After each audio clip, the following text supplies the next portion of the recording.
Assalamualaikum warahmatullahi wabarakatuh. Perkenalkan, nama saya Febius Maria Putri. Saya merupakan mahasiswa Universitas Negeri Semarang dengan NIM 2504 10087.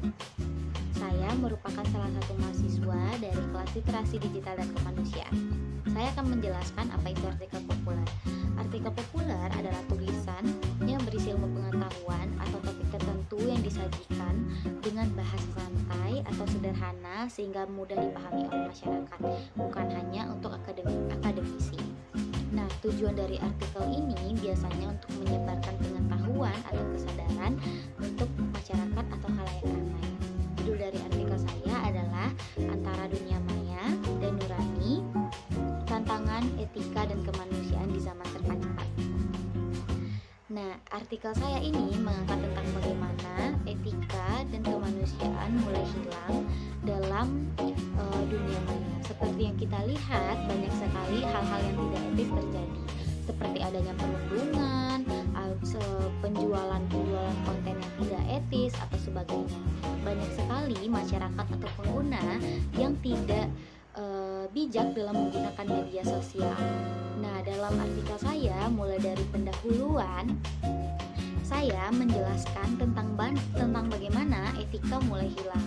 Biasanya terjadi karena media sosial memberikan ruang yang bebas, sehingga masyarakat merasa bahwasannya kebebasan itu dapat mereka lakukan tanpa memikirkan konsekuensi ke depannya. Pada pendahuluan yang saya buat, ini sangat menjelaskan bagaimana tantangan dan etika dan nurani mulai terlihat dalam dunia maya. Selanjutnya adalah bagian argumentasi atau isi. Pada argumentasi ini saya melihat langsung pada media-media sosial seperti Twitter, TikTok, dan Instagram. Banyak sekali saya lihat di Instagram terutama adanya komentar-komentar yang tidak etis terhadap penampilan seseorang tersebut. Misalnya ada seseorang yang membagikan konten memasak atau konten seperti edukasi masih dianggap remeh oleh masyarakat sekitar dengan menggunakan kata-kata yang tidak baik. Hal ini terjadi karena mereka merasa aman di balik layar, sehingga mereka dapat melakukan hal secara bebas karena tidak ada batasan di media sosial. Tapi tentunya ini membuat dampak buruk untuk kedepannya. Nyaris sekali kita lihat di Indonesia bahwasannya banyak sekali orang yang merasa depresi atau merasa putus asa untuk berkembang di dunia maya. Sedangkan di dunia maya seharusnya bertujuan untuk meningkatkan kesadaran. Selanjutnya adalah untuk meningkatkan akademisi atau mengembangkan diri di dunia maya. Sangatlah gampang di zaman sekarang. Tapi nyatanya tantangannya adalah ada di etika dan nurani yang mulai hilang oleh masyarakat kita. Dapat kita lihat tantangan yang ada seperti kita tidak dapat melakukan hal yang kita inginkan di dunia maya karena terhambat oleh kata-kata yang tidak etis tersebut. Nah, ada isi artikel saya ini menjelaskan bagaimana tantangan itu dapat menghambat aktivitas kita di dunia maya dan dapat juga mengubah pola pikir kita di dunia maya, di mana yang seharusnya dunia maya adalah tempat kita berkembang malah menjadi tempat kita untuk unjuk diri lebih baik dengan cara-cara yang tidak benar. Hal tersebut juga terjadi karena kurangnya kesadaran masyarakat terhadap bagaimana pentingnya menerapkan etika dan nurani pada dunia maya.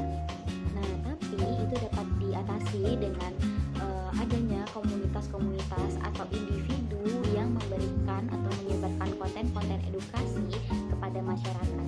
Karena sejatinya manusia itu sangat mudahlah terpengaruh oleh hal-hal yang sering mereka lihat. Nah, jadi mereka dapat berubah jika banyaknya konten-konten edukasi atau individu ataupun seperti komunitas yang berusaha untuk menyebarkan hal-hal tersebut kepada mereka.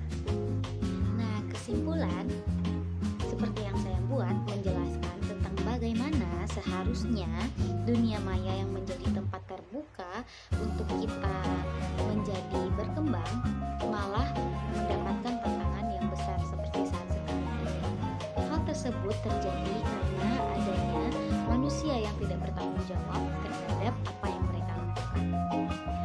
Etika dan moral tersebut mulai tergerus dan hilang oleh masyarakat yang tidak bertanggung jawab karena mereka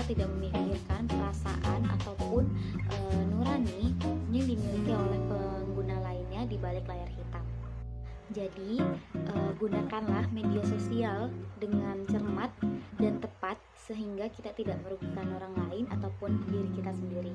Baik, itu saja yang dapat saya sampaikan. Mohon maaf jika ada yang kurang